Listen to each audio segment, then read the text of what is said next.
He recalled Wang Daoqi's words, "Welcome to my channel." Daoling took his bank money, likely by the cops. Daiyu dialed Daoqi.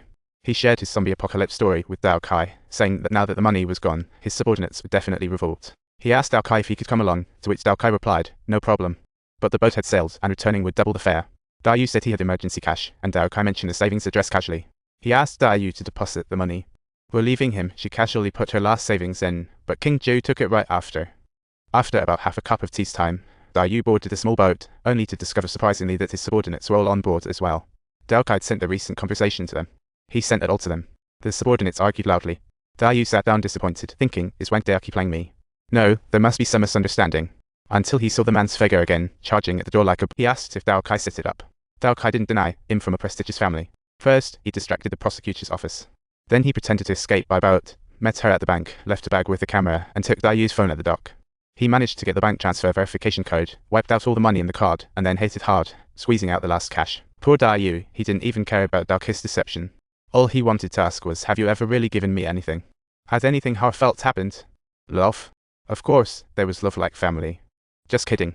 Hee, Wang Daoqi, what are you making me do? Daoqi successfully led the team to complete the task. Sayo and spent the entire night handing out the money that Daiyu spewed back. So let's rewind the timeline a bit. After Xiao Dushan was stuffed into a cannery, the mob mom kept it from Uncle Ji, making a pretty penny off this guy's corneas, which was originally a good bet. But the surgeon mistakenly took thread for anesthetic and poked Xiao Dushan, leaving him in great discomfort. He knocked the doctor down and ran away. Uncle Ji was furious when he found out, and the first thing this guy did upon escaping was to come after him for revenge. Luckily, the mob mom arrived timely, capturing Jiadu. Daoqi et al. Rushed to the hospital. Uncle Ji had just finished surgery. He was already out of life science, and the news was broadcasting that the prosecutor's office, along with the detectives, raided the gorgeous villa. Old Li strolled around and found Daoqi's work ID. The next day, he asked Uncle Ji at the hospital if he knew. Uncle Ji spoke in vague terms, trying to brush it off, but Old Li was sharp as a tack. After all, they were like brothers since childhood. That evening, an unexpected guest arrived at Daoqi's house, none other than Prosecutor Yanhao. To do a better job investigating, he straightened his hair. Daoqi looked at the work ID that had arrived and his mind raced. He claimed that he had already resigned 3 days ago, but Yanhao said that this employee ID from Yanpan was found in a beautiful villa. Daoqi thought it normal his handsome photo was on the ID. It was reasonable for the beautiful mirror to want it. He rudely issued a command. A few days later, Uncle Ji left the hospital and stormed into Zhao's mother's company, demanding to know Xiao Dushan's whereabouts. To his surprise, Xiao's mother said she had taken apart Xiao Dushan. Uncle Ji asked what she meant, and she replied, literally.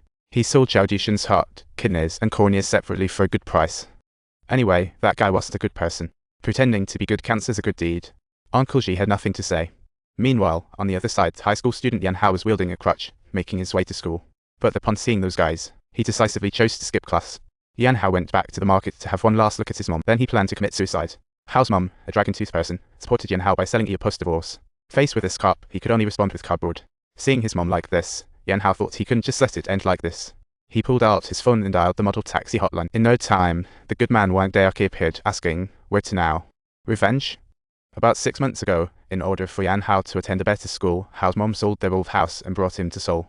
The teacher was unaware of the school's drastic change. Kids now compare everything, and poor children face disdain. Some were even isolated, and Yanhao was one of them. Since he often helped selfish, he inevitably smelled like it. During the sweltering summer, head sweat, and the stench would be overwhelming. Chen Tai and his gang used this as an excuse to beat him up severely. Yanhao was frustrated. He sought help from the homeroom teacher, who thought it normal for transfer students to struggle. With the passage of time, they will blend in well with their classmates. Just let them hate you hard enough to create a good effect. Yanhao left the office disappointed, only to meet Chen Tai, who sent him to the KTV for 6 hours of torture. Yanhao told Dana that if it were just like this, he could just about manage. But every week, Chen Tai and his gang would ask him for money, forcing him to lie to his mom. But every time, he saw his mom working tirelessly from dawn till dusk, sparing no efforts to save every penny for him. His heart felt an intense ache. Last month, he didn't want to lie anymore, but unexpectedly, Chen Tai proposed an extremely wicked plan. Yanhao couldn't take it anymore and called the police. The good news officers were responsible. They immediately made a call to the school, requesting a school bullying committee meeting.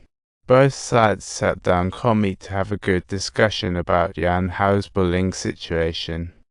The bad news was that Chen Tai and his crew received the message and showed up at Yanhao's house this evening. Yanhao had to lie, claiming the jumping fees was just a joke, which enraged the principal.